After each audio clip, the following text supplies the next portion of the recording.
వారం రోజులుగా తెలుగుదేశం పార్టీ విషపు పుత్రికలు, పచ్చ పత్రికలు భోగాపురం విమానాశ్రయాన్ని గురించి రాస్తున్న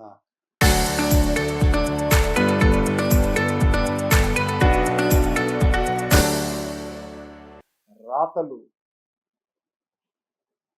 రాజు యొక్క బట్టతలను చూసి సూర్యుడి కంటే మెరిసిపోతున్నది అని ఎంతగా పొగిడేటువంటి మనుషులు ఆ రోజుల్లో ఉన్నారో వాళ్ళే ఆశ్చర్యపోయే రీతిలో భోగాపురం విమానాశ్రయంలో అలా భోగాపురం వైకుంఠాన్నే తలపిస్తోందని, అక్కడ విమానాలు దిగేటప్పుడు సముద్రపు హోరు, జలపాతాల జోరు, అరకు అందాల హొయలు, నాగావళి వంశధార అందచందాలు, సింహాచలం అప్పన్న ఆశిష్యులు, అరసవెల్లి సూర్యుని యొక్క దీవెనలు ఇవన్నీ కూడా ఆస్వాదిస్తూ తీసుకుంటూ, అలాగే ఆ భోగాపురం నుంచి ఎగిరే విమానం మేఘాలను ముద్దాడుతూ ఆకాశాన్ని చూపిస్తూ కింద ఈ ప్రకృతి అందాలన్నింటినీ కూడా మైమరపించే స్థాయిలో ఇక విజయనగరం, శ్రీకాకుళం, విశాఖ వాసులకు కనువిందు చేస్తూ స్వర్ణాంధ్రప్రదేశ్ను సాధించటానికి భోగాపురం విమానాశ్రయం ఒక మైలు రాయిగా, ఆహా ఏమి పొగడ్తలండి, ఉత్తర ద్వారాలు తెరిచారట. అంటే వెంకటేశ్వర స్వామికి, శ్రీ మహావిష్ణువుకు వైకుంఠ ఏకాదశి పర్వదినాన ఉత్తర ద్వారాలు ఏ రకంగా తెలుస్తారో ఆ రకంగా ఈ ఉత్తర ద్వారాలు తెరిచినట్టుగా ఈ పచ్చపత్రికలు రాస్తున్నటువంటి తీరు ఎంత దుర్మార్గంగా ఉంది అంటే, వీళ్ళు చెక్కితే విగ్రహం, జగన్మోహన్ రెడ్డి గారు చెక్కితే ఉత్త రాతి బొమ్మ, వీళ్ళు పొగిడితేనే అది వైకుంఠం. విమానాశ్రయాలు ప్రపంచవ్యాప్తంగా కొన్ని వేలున్నాయి. మా తిరుపతిలో కూడా విమానాశ్రయం 1971లో దాదాపు 58 సంవత్సరాల క్రితం, 56 సంవత్సరాల క్రితం వచ్చింది. తిరుపతి జనాభా ఇప్పుడు దాదాపు 5.5 లక్షలు, చుట్టుపక్కల దాదాపు అంతా కలిపితే కాళహస్తి, చంద్రగిరి అన్ని కలిపితే దాదాపు 20 లక్షల మందికి పైగా ఉన్నారు, చిత్తూరు అంతా కలుపుకుంటే. ఈ 20 లక్షల జనాభాలో ఇప్పటి వరకు కనీసం 15 లక్షల మందికి విమానాలు ఎక్కేటువంటి భాగ్యమే కలగల. కానీ ఈ పచ్చపత్రికలు రాస్తున్నాయి చూడు, ఇక వైజాగు, శ్రీకాకుళము, విజయనగర వాసులు రోజు ఇక బస్సులే ఎక్కరు, ఇక ఎక్కడికి పోవాలన్నా రైళ్ళు ఎక్కరు, భోగాపురానికి పోయి ఫ్లైట్ ఎక్కుతారు. ఈ రకంగా రాస్తున్నాయండి. వాళ్లకు అంతా ఇంతా వచ్చేటువంటి సుఖవంతమైన ప్రయాణం కాదు. ఇప్పుడు వైజాగ్లో ఉన్న విశాఖపట్నం ఎయిర్పోర్టు రాత్రుల్లో అసౌకర్యంగా ఉంటుందట. 11 తర్వాత ఆగవు విమానాలు, 4 తర్వాతనే మళ్ళీ టేకాఫ్ అవుతాయి. అవేవో కొంపలు మునిగిపోయినట్టుగా ఇప్పుడు భోగాపురంలో 24 గంటలు ల్యాండ్ అయిపోతాయట.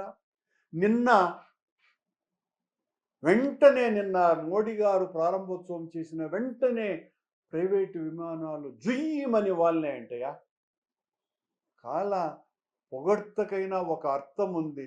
విమానాశ్రయం ఏర్పడ్డ తర్వాత విమానాలు కాకుండా ఏమన్నా ఈగలు వచ్చి వాళ్తాయా? పొగడ్డానికి కూడా ఒక అర్థం ఉండాలి, ఒక పర్థం ఉండాలి. అసలు వీళ్ళు రాసేటువంటి రాతలు ఎలా ఉన్నాయంటే, భోగాపురంలో ఫ్లైట్ ఎక్కితే ఆ ఫ్లైట్ నేరుగా వైకుంఠానికి వెళ్ళి ఆ తర్వాత కైలాసాన్ని కూడా చూపించి ఆ తర్వాత ల్యాండ్ అయ్యేటప్పుడు ఆ వైజాగ్ సముద్రంలో 3 మునకలేయించి విమానాన్ని ఆ తర్వాత ల్యాండ్ చేస్తాము అన్నంత గొప్పగా రాసినారు వాళ్ళు. అసలు ఎంత ఆశ్చర్యంగా ఉందిరా అంటే ఇంకేమీ అక్కర్లే, భోగాపురం వచ్చేసింది. విశాఖపట్నం, శ్రీకాకుళం, విజయనగరం జిల్లాలలో ఉన్న 40-50 లక్షల మందికి ఇక పండుగే పండుగ. అక్కడ విమానాశ్రయం వచ్చింది. మీకు ఇక ఆకలి దప్పులు ఉండవు, అన్నాహారాలతో మీకు అవసరం లేదు. భోగాపురం విమానాశ్రయాన్ని చూసి తరిస్తే చాలు, లోపల మామూలు అందాలు కాదట. ఏ విమానాశ్రయంలోనూ లేనట్టుగా వీళ్ళు కొత్తగా విమానాశ్రయాన్ని చంద్రబాబు నాయుడు గారు ఆవిష్కరించి ప్రారంభింపజేసుకున్నట్టుగా ఆ విమానాశ్రయాన్ని పొగుడుతున్నారయ్యా.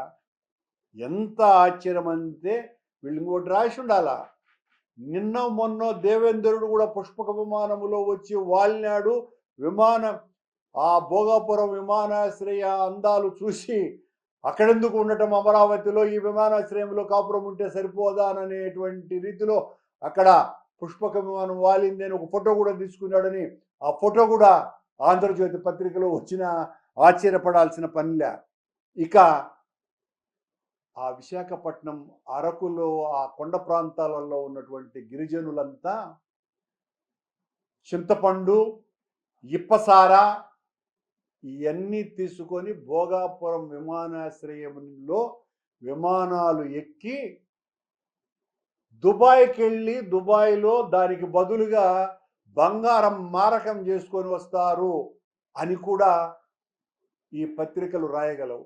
అంత గొప్పగా భోగాపురం విమానాశ్రయాన్ని గురించి ఇక చింతపండు ఇప్పసార ఎత్తుకొని పోతే చాలు, ఈ అంతర్జాతీయ రవాణా విమానాశ్రయం నుంచి చింతపండు ఇప్పసార తీసుకొని పోయి దానికి బదులుగా సేట్ల దగ్గర బంగారాన్ని తీసుకొని వచ్చేయచ్చును అని కూడా వీళ్ళు రాసేటువంటి పరిస్థితి వచ్చింది.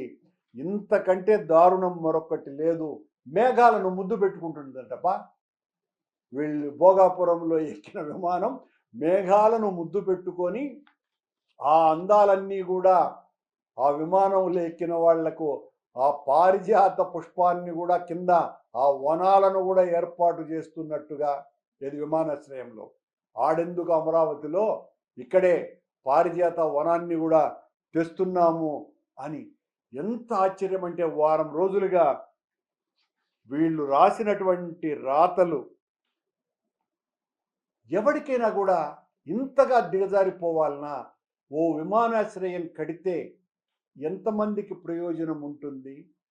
మొత్తం ఆంధ్ర రాష్ట్రంలో ఉన్నటువంటి ప్రజలందరూ కూడా ఆ విమానాలలోనే ప్రయాణిస్తున్నట్టుగా అక్కడ ఉన్నటువంటి వాళ్ళంతా శ్రీకాకుళము, విజయనగరము, అరకు ఈ ప్రాంతాలలో ఉన్నటువంటి వాళ్ళు 80% పైగా పేద ప్రజలు.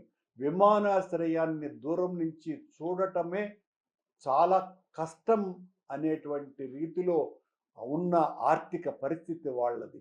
వాళ్ళనందరినీ కూడా భ్రమింపజేయటానికి, మోసగించటానికి, వంచటానికి భోగాపురంలో విమానాశ్రయం వచ్చింది. ఇక భోగం మేళాలుండి వైకుంఠ ద్వారాలే తెరుచుకుంటాయి అనే అంత భజన చేస్తూ ఉంటే ఏం మాట్లాడాలి? ఎంత దారుణమైనటువంటి రీతిలో ఈ పత్రికలు భజన చేస్తున్నాయి చంద్రబాబుకు. విమానాశ్రయం అవసరం, కానీ విమానాశ్రయమే ఒక్కటే ప్రజల కడగండ్లను తీరుస్తుంది అన్నట్టుగా వర్ణించి ప్రజలను నమ్మించేటువంటి ప్రయత్నం చేసేటువంటి ఈ విష పత్రికల విష వాయువుల్ని నమ్మద్దు అని ప్రజలకందరికీ కూడా విజ్ఞప్తి చేస్తున్నాం.